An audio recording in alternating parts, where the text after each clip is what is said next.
The first story that I wanted to share of this new work is a story about tiger sharks. Now, tiger sharks, if you read the literature, are described as the most dangerous shark in tropical waters. They're considered the second most dangerous species of shark overall after the great white. They've certainly been portrayed as mindless monsters, but in reality, the cutting-edge science that's being done right now is showing that these are animals that actually have a pretty high degree of cognition, and they have the ability to learn and the ability to remember. Can't get into all that right now, but this is some of the stuff that will be published, I think, in the time ahead. They're also one of the most versatile species of sharks. You know, one day they'll be hunting in 1,000 meters of deep Pacific water, and the very next day they'll be in a marina looking for fish scraps under a fisherman's boat. When they're born, tiger sharks look like this. They have this amazingly stunning pattern of stripes, which, of course, is where they get the name from the tiger-like stripes that they have on their body. This was a neonate, just a few days old, that I photographed in Hawaii last year. Those stripes begin to fade as the animal gets a little bit older, and they're not quite as vivid and quite striking. But in the 20 years or so, I've been diving for almost 40 years, but for about 20 years of my career, I was very interested in finding tiger sharks, but had almost no success. I would do trips to various places, but never really found them in any predictable way. But a number of years ago, a buddy of mine that runs a dive business out of Palm Beach, Florida, discovered a place in the Bahamas, in the northern Bahamas, that he named Tiger Beach. And this is an aerial view. I used the National Geographic blimp to do a low-altitude aerial shot here. And this is a place, it's a sort of a sandy, shallow sand flat area in the northern Bahamas where these animals congregate. You'll find on any given day a dozen or more of them. So we see a bunch of these big old tigers hanging out behind the boat. Perfect day to go swimming, as we see right here. And this is what it looks like underwater. This is the scene underwater. You can swim down about maybe 20 feet or so and find yourself in the company of these big tiger sharks. You know, many of these are between 12 and 14 feet in length, and they'll come up very close. They'll give you some great close-up encounters, not using any cages here or anything. And it's a pretty extraordinary thing to be able to see these animals like this and to be in their presence. You know, the first time I did it, my heart was racing through my chest. But over time, you never fully let your guard down, but I think you relax at least a little bit to some extent. Part of the approach that I took this time when I was out there for this latest story in the magazine was to try to show these animals a little bit like their terrestrial namesake, to try to make pictures that looked a little bit like a tiger on land, maybe, snaking its way through the grasses of India or something, channeling my inner Steve Winter here. But the difference was, of course, I wasn't on the back of an elephant, so you have to be eye to eye with these guys. And that's what some people like to do. You like to just have a little conversation with tiger sharks, just how was your day? Kind of have a little chat here like this diver's doing. Actually, this is showing the fact that ecotourism has really prospered in this place. Ever since the discovery of Tiger Beach, a number of companies have sprung up, ecotourism dive companies that will get you out there and get you in the company of tiger sharks like we see right here. Sometimes it can get a little dicey, especially when you get multiple sharks coming around. But in my experiences out there in the weeks that I've spent out in Tiger Beach, I have to say that they're all very well-behaved, generally well-behaved for the most part. Occasionally, they'll try to eat my camera, like this one did right here.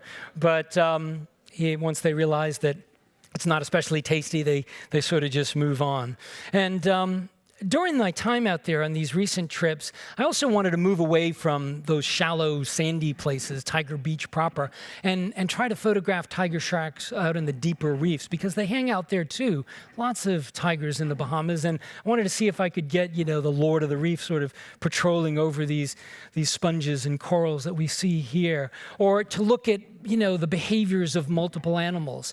We do see a lot of different sharks here, and there definitely seems to be sort of some hierarchy, some social behavior. It's not fully understood. I mean, to some degree, it's usually the big shark wins. The other one usually goes the other way. But there is something going on there that I think we'll figure out in time. And, you know, we see this a lot too, sharks with hooks in their mouths. And it's not relegated only to tiger sharks. Pretty much everywhere I go in the world, you see evidence of fishing pressure. This tiger had 2 big hooks in its mouth, but we see jewelry, as it's often called, on many sharks all over the world. It's a very troubling trend that seems to be happening everywhere. And thanks to a grant from the National Geographic Society on these latest projects, we were also able to fund some research out there. This is in the right of the frame. This is Dr. Neil Hammerschlag from the University of Miami, who's been studying tiger sharks in this region for some time. And one of the ways he does this is he built this special platform that can submerge just below the back of our boat. You tie it up to the back of the boat. And then he brings a tiger shark in. And I'm not sure his insurance company has seen these pictures, but nonetheless, what could go wrong? And he brings it in, and then they work up the shark. They do some science here, but the standard procedure has always been to measure the shark, take a DNA clipping, you know, maybe a fin clipping for DNA sample. They tag the shark usually. Sometimes that's done surgically. They implant a body cavity tag so they can track the animal over time. But some of the newest research is ultrasound work that's going on right here. And that's what this woman researcher is doing in the center of the frame here with the goggles.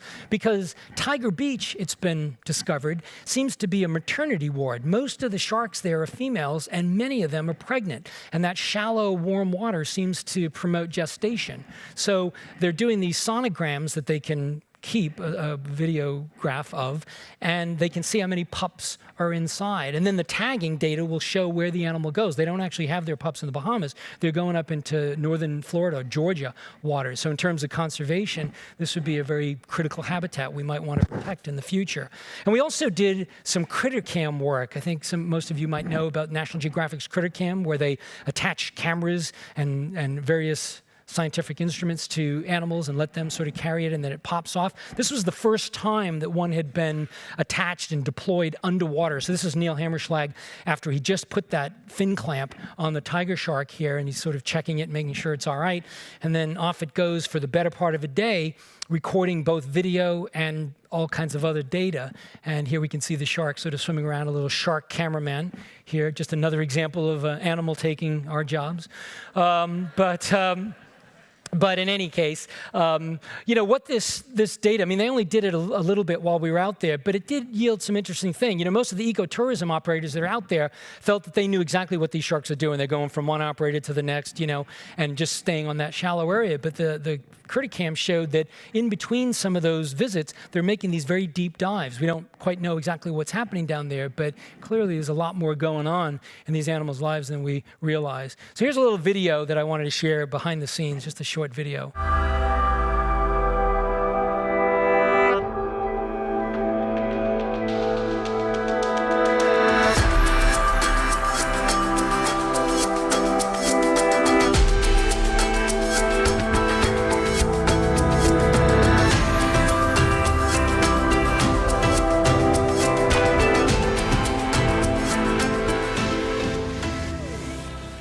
Give you a sense of what it's like to be down there with those giant animals. It can be a little unnerving at times, but as I said, it's all been pretty good. So this, for that same story on tiger sharks, I also worked in South Africa. This is a photo my assistant made of me on assignment here with a tiger shark up in the water column. And this site is a new site that was sort of discovered by a researcher named Dr. Ryan Daly. It's up near the Mozambique border.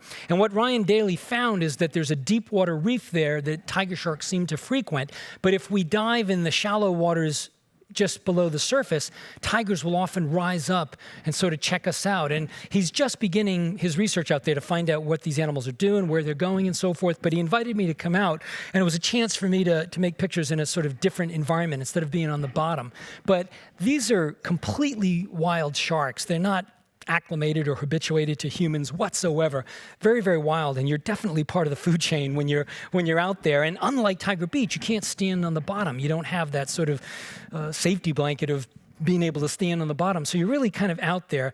But I have another little video that shows what we were doing out here. I was living in a coastal jungle and going out every day in an inflatable. So this is about a 2-minute video.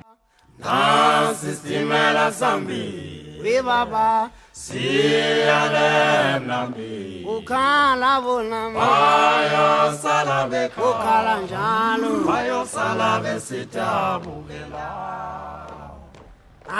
Sistimela sambila ukhala bona bayo sala bekhala ukhala njalo bayo sala besitabukela siyale nambi hamba siyale nambi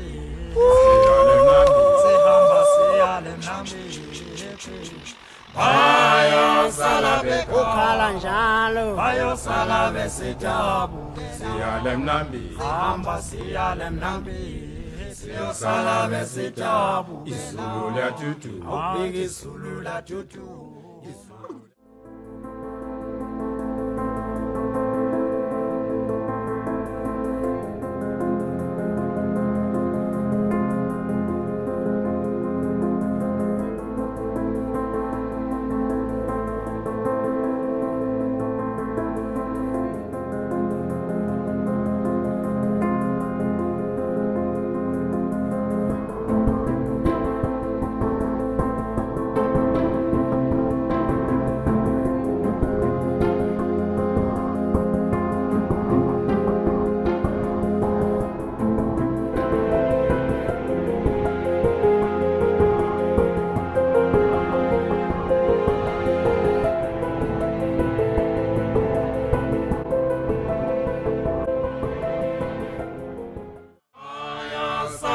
ukhala njalo ayosala umnandi umnandi kwela kithi mnandi.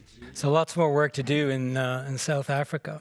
So these are just a few frames that I made of those sharks. And again, they have a sort of a different look up in the blue water there. Big, beefy sharks, a little bit unnerving when they come real close to you. But, you know, a stunning scene. This was one that was just covered in remoras, adorned in remoras. And there's actually a silver-tip shark in the bottom right of the frame. There were many other species out there, dusky sharks and bull sharks, but it was the tigers, of course, that I was interested in. But one sort of turning, you know, it's one of those things when you're in the water out there, you want to get close to them, and then when all of a sudden one turns and starts coming at you, you're not so sure you want to be close to them anymore.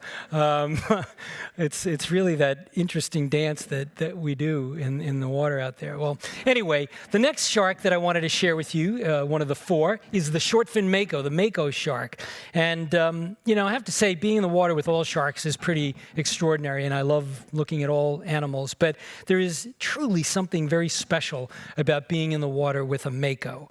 I've always found these animals, they tend to be coastal animals, but not really close. You don't see them swimming over the bottom. You have to go several miles offshore and try to attract them, difficult to attract. But when you do see them, you know, they just come in all jacked up, just sort of powering their way through the water, just full of muscle. And this was one that I photographed in San Diego. I worked in a few places, San Diego, New Zealand, and Rhode Island for Makos, but this was one in beautiful blue water off the San Diego Bight when the sun was shining on a beautiful September day. But, you know, these are very scary animals. This is probably the last thing that a yellowfin tuna sees before it's lights out.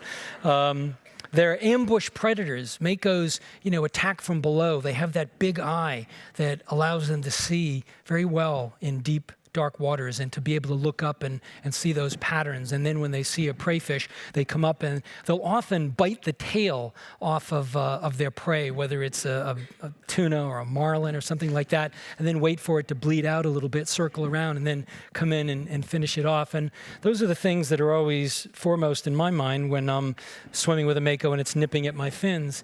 I've actually switched my fins. I used to have these split fins that looked a little bit like a fish, and so now I've gone with something that, like two big 2x4s on my feet, something that looks very unfish-like. But, you know, everything about this animal says predator. It's really built like a torpedo with teeth, just pure muscle and all about feeding. Now, I also wanted to share sort of a little inside baseball story about shark diving. You know, a lot of shark operators over the last few years have taken to using music on their boat to try to attract certain species of sharks. There's places where they do that with great whites in Australia, other places for blue sharks and so forth. But Makos are very elusive. I've been trying to dive with Makos for decades and had very little success. I mean, on this story, I had some luck, but they're very hard to get to come close to the boat. And a lot of times when they do come close, they're just in for a few seconds or a minute, and then they're gone. So I've had my best luck by trying the music thing. I actually went out there and tried music. But what I've learned was that the only music that actually works for Makos is AC/DC. These are just badass sharks. I mean, that's just all there is to it. And I'm not kidding. I mean, we've been out there. I've been out in San Diego or New Zealand for days, where nothing was happening. And I'll look at my assistant and say, time for a little AC/DC. And not every time, but a lot of times, you'll see a Mako come in. So this was one in New Zealand, which is sort of Mako Central, or as they call them there, Mako Central. There's a lot of them around, and there were days where we had maybe a dozen or so around us in the water. It gets a little too crazy when that happens. But, even the little ones, this is another one in San Diego, even the little ones come in with attitude. They come in hot, and they're all fierce and bitey. Makos will just bite things. They obviously don't have hands, and they're just all jacked up. It's like they're on cocaine or something, Not that I would know, but people have told me. But, that one had these copepods on its dorsal fin, and this is another one, a bigger animal that was swimming down in that beautiful blue water off California here, and they often get those parasites on their dorsal. Looks like little streamers kind of hanging off there. But this diving, like the tigers, I always do without cages. It would just be impractical to try to get photographs because the animals are so unpredictable. They don't stick around for very long, and they would almost never come over to a cage. So you have to sort of be out there in the open. And most times I'm diving alone because I don't want even one other person in the water that might spook the shark. But sometimes I'll have an assistant in, and sometimes he'll carry just a little stick as a sort of a deterrent if the animal gets a little too aggressive, which has happened a few times. But for the most part, they don't do that. They will come in and check you out a little bit. But these are animals that are endothermic, meaning that they can generate heat in their body. It was Brooke Runette, actually, at National Geographic, who termed the phrase hot sharks. These are hot sharks because they can generate heat in their body, and because of that, they can swim into colder water and feed on oilier fish and so forth. But the Mako is also one of the fastest animals in the ocean. A Mako shark can swim at bursts of over 45 miles an hour underwater in fast bursts. And you got to remember that underwater, the medium is much thicker than in air, so that's probably like swimming 100 miles an hour or something. But extraordinary animals. And in San Diego, I wanted to try to hang out near kelp patties. In the kelp forests of California, giant kelp will often break off and mat up and drift along the coast, and its own little ecosystem forms. We get little fish and then bigger fish, and sometimes you get dorado, mahi-mahi, and fish like that. And I spent weeks out there trying to get a picture of a Mako near one, and that's what we see hunting. Didn't actually get them predating, but I don't think anything like this had ever been made before. So that was a kind of a cool thing as well. But these are the moments I dream about right here, when a big old Mako shark comes in and bites the crap out of my dome port. That's heaven.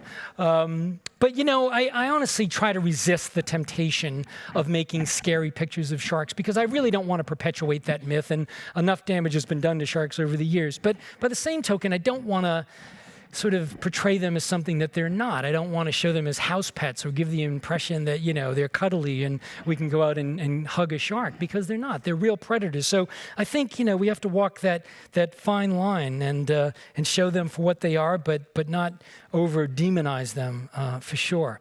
And with the same story, I also wanted to spend some time looking at shark tournaments because, there's still a lot of this thing going on where there will be these monster shark tournaments held in various places. So this summer, I spent a couple of days in Montauk, New York, where they hold these tournaments for a couple of days, and they give prize money for the biggest shark killed. And it oftentimes is a Mako or a thresher. But, I think that the time has passed for this kind of thing. When you consider that 100 million sharks are being killed every year, I don't really think there's a benefit to sort of glamorizing killing these animals. In the 2 days that I was in Montauk, I saw 6 sharks come in.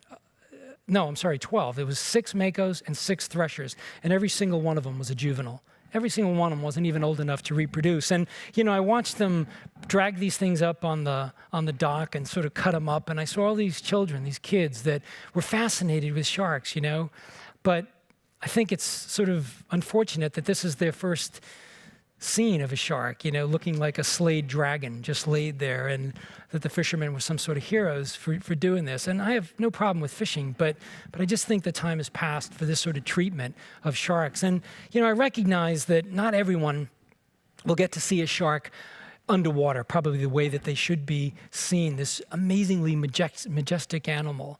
You know, we can appreciate lions and grizzly bears and tigers and so forth, but underwater, these animals are just slaughtered, and often with little regard. So my hope is that photography can sort of move that forward a little bit in terms of some appreciation. And one of the other things I wanted to do with this story, with video actually, was to show the speed of a Mako attacking something. So with the grant from the Geographic Society, I designed, with my assistant at Woods Hole Oceanographic, we designed a tow camera system. I found an industrial camera that shot at very high speed. I could shoot at 720 frames a second. We built this tow camera, and I worked with a New Zealand champion sport fisherman who fished for marlin. And he would rig a mullet bait, type of fish called mullet, and trail it behind the boat for marlin, but he said oftentimes Makos would attack it. So I was there for a couple of weeks, but I only got one day where I could do it. So I've got a 2-minute video with no sound, but I'll just have a look at that and show you, this is the first time this has ever been seen of a Mako in high speed attacking something, a mullet.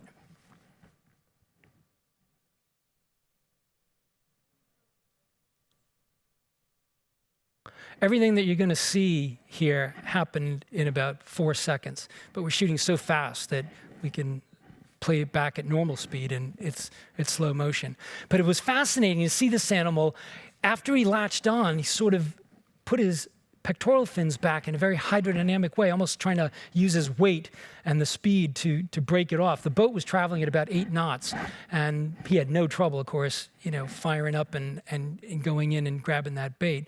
But it was interesting to see that behavior. I think researchers, I haven't showed this to scientists yet, but I think they'll be interested to see this form that the Mako assumes once he's bitten into the prey. Just a truly remarkable predator, for sure.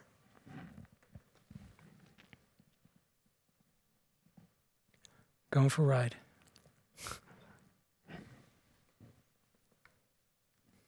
They can sort of detach their jaws like a great white as well. I hadn't realized that, but you can see it coming out. So pretty amazing behavior from a Mako shark shot at 720 frames a second.